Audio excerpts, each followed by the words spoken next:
So this poem, all it has, the ones that are in red, check this out, the ones that are in red, those are all different ways to spell ch. So when you see the red, your mouth is going to say ch. So Peter made a poem that just has a bunch of words with ch. Because what we're going to teach... How do you make them red?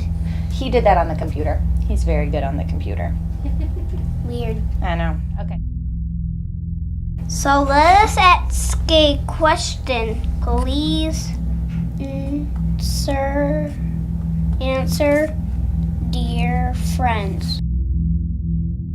Of where nature begins and where nature ends. Does the latch on our minds close to the chime of the cellos of wood and that whine and that cry?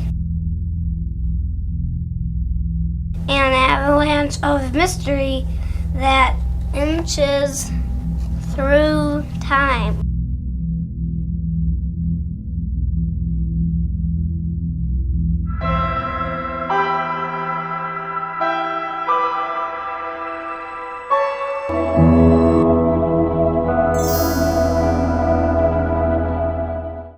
I know what they look like. Do ya? Yeah, they're like a big, they're like a guitar, only different because you don't take a pick and do it. Right, You and take yeah, a and with big the cello, string it's- thing. Mm-hmm, yeah, the bow. How does he know? I don't know. Mom's like, wow, Mom's impressed.